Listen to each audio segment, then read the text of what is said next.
Demon slayer के fun fact सच में बहुत ज्यादा क्रेजी होते हैं और उनको सुनने में मजा भी आता है। तो आज मैं आपको बताने वाला हूँ ऐसे ही 26 unknown demon slayer fun fact जिनको सुनकर मजा आ जाएगा। तो चलिए शुरू करते हैं बिना किसी बकवास के। तो आपको ये तो पता ही होगा यूरिची चच्चा डीमन स्लेयर के सबसे स्ट्रॉन्गेस्ट कैरेक्टर है, पर क्या आपको ये पता है डीमन स्लेयर का वीकेस्ट कैरेक्टर कौन सा है? तो वो है कियो एंड सुमी। जी हाँ, ये 3 लड़कियों के ग्रुप में ये 2 लड़कियां डीमन स्लेयर का वीकेस्ट कैरेक्टर है, क्योंकि इनके पास इतनी पावर नहीं है कि ये एक डीमन को मार पाए, लेकिन ये भी डीमन स्लेयर ट्रेनिंग करती है। ये तो हो गई स्ट्रॉन्गेस्ट कैरेक्टर की बात और वीकेस्ट कैरेक्टर की बात, पर क्या तुमने ये सोचा है डीमन स्लेयर का स्मॉलेस्ट कैरेक्टर कौन सा है? जी हाँ, डीमन स्लेयर का एक स्मॉलेस्ट कैरेक्टर है जो आपकी उंगली से भी छोटा है और इसका नाम है नाकिमे की आईबॉल। तो जो ये नाकिमे की सीसीटीवी कैमरा है, ये आईबॉल, ये डीमन स्लेयर का सबसे स्मॉलेस्ट कैरेक्टर है। ये आपकी उंगली के बराबर है, सिर्फ 2 इंच। तो सोचो डीमन स्लेयर का स्मॉलेस्ट कैरेक्टर इतना ज्यादा छोटा है तो लार्जेस्ट कैरेक्टर कितना बड़ा होगा? तो डीमन स्लेयर का लार्जेस्ट कैरेक्टर है हैंड डीमन। ये लगभग 1 मंजिल के बराबर है, 13 फीट। अगर 2 ग्योमी को मैं इसके पास खड़ा कर दूं तो वो छोटे पड़ जाएंगे,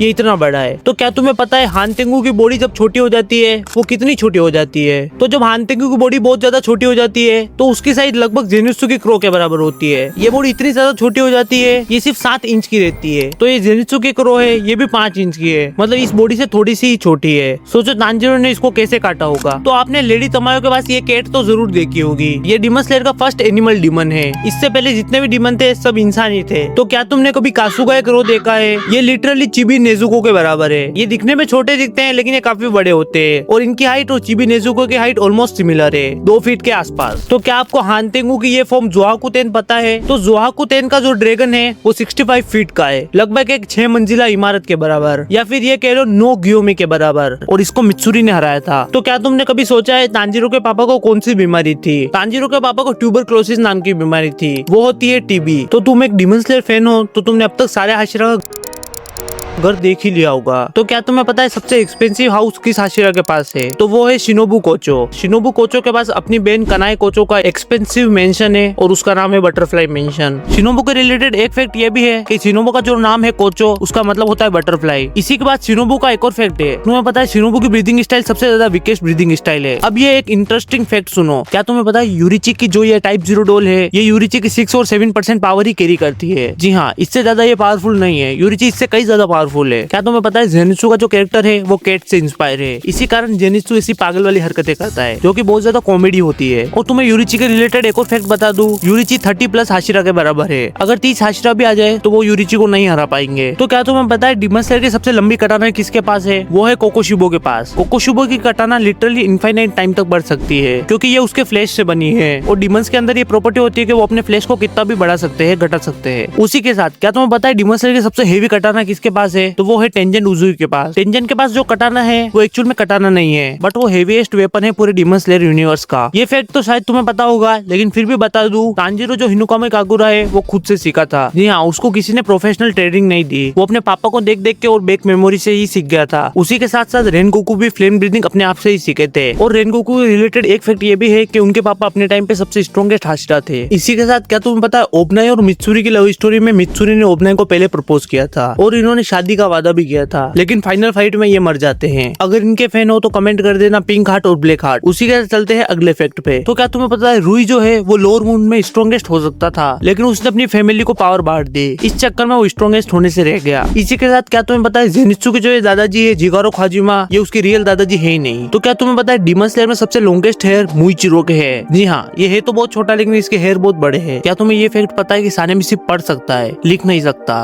उसको लिखना नहीं आता क्योंकि वो कभी स्कूल गया ही नहीं। अब आते हैं रिलेशनशिप वाले फैक्ट पे। तो क्या तुम्हें पता है डीमन स्लेयर फैंडम के अकॉर्डिंग कनाओ और तांजीरो रिलेशनशिप में है। उसी के साथ साथ शिनोबु और गियू दोनों रिलेशनशिप में है, और मित्सुरी और ओबनाई का तो आपको पता ही है। और एक और शॉकिंग मेरे लिए था, वो है आओई और अपना लॉर्ड इनोस्के। तुमसे एक क्वेश्चन पूछता हूँ, क्या तुम्हें पता है किस हाशिरा ने सबसे ज्यादा डीमन को मारा है? अगर ये फैक्ट तुम्हें पता है तो कमेंट करना। इसी के साथ बाय बाय।